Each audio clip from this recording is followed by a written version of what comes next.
Make One Marble, rated 18 plus for mature content.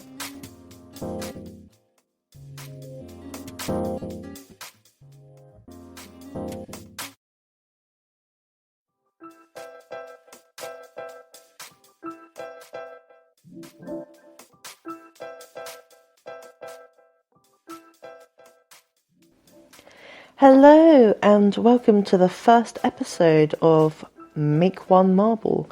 The idea around it really is to make one think. I have a ton of different things that I'm interested in to talk about. Very serious things, politics, human rights, LGBTQIA+, mental health, all sorts. As well as, sometimes I'll be talking about light stuff like games or movies. However, because I'll also be from time to time talking about BDSM, I have rated this podcast as 18 plus. And mainly for that particular reason, I can't really openly talk about who I am, unfortunately. I can't even really explain why, but I mean, the thing is though, there could be people who could possibly hear this, and I'm kind of stuck because I don't care myself, but because of said reasons I can't go into, it does make it a little bit difficult to try and explain. But really, if you do know who I am, then I just ask that specific topics I'm going to discuss that you don't go, hey, I know who you are, blah blah blah. It's not going to be worst case scenario, life is ruined, but I would prefer that it wasn't done like that. And that you let me, when there's a time that I can actually do it and it's not going to cause any particular effects, that I can actually go, hey, yeah, it's me, blah, blah, blah. But at the moment, it's my pen name, my nom de plume, Miss Marble. So, yeah, I would appreciate that. Because it's not fair on others,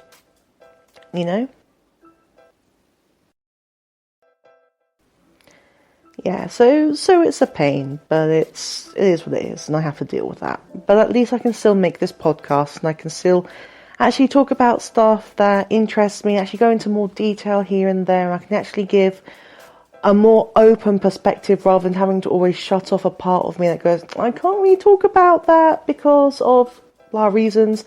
I'm like, damn it, and then I'm sort of having to, it's frustrating, but it's, Anyway, so I am Miss Marble.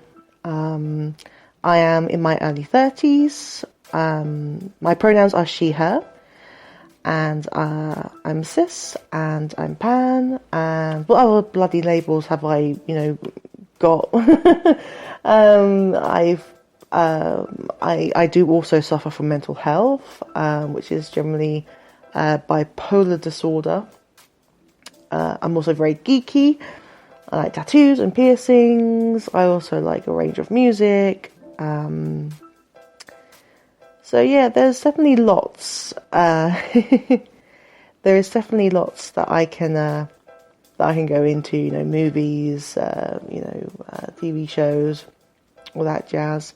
I do also, feel very strongly about a lot of politics and human rights, and so things like that. I'm going to be wanting to talk about, as well as BDSM and typically, obviously, certain movies that can paint BDSM in a very negative and abusive and just a very bad representation, and all that sort of thing. So I guess my goal that I would say so far that I would wish for my podcast is that I figure out a regular, kind of schedule. That'd be good. I would also, I think, I'd like to find a way of getting speakers about, the topics that I cover to come on. I've also got a Patreon, which I've got a goal for 30 marblies. I come prepared for names, and for that it's 30 marblies. I will then do a live stream where all the 30 marblies can come on and talk about bring a topic of discussion or a story, and then we all bring in our own take and perspectives, and and just have a chit chat. And I thought that'd be really, really cool. So yeah, those are the two main things, and I think that'd be really important, because with this podcast, it's a way of me to express myself. I mean, really, there's 3, maybe 4 reasons for this podcast that I was thinking about before I started, designing the art, the cover, and what my pen name would be, and trying to figure out what my kind of aesthetic would be, that sort of thing. And so the first thing really is kind of like a journal to share with others, because I suck at writing. It's like many projects I do. I start something. I'm very flighty. I start something, I stop something, I start something. And the one thing I really hate about journals is the gaps, the time period. If I try and do a journal, I try and do it either it's once a day or once a week or twice a week. And when I see that the date is wrong and it's, there's a gap, it really winds me up about that, and it just doesn't feel complete. Or I decide that particular notepad is going to be for something completely different, and I've got to figure out a way of making it look like the pages haven't been ripped out, and try to stick them together and make a very thick, front page with a new picture on the front, and oh god, a nightmare.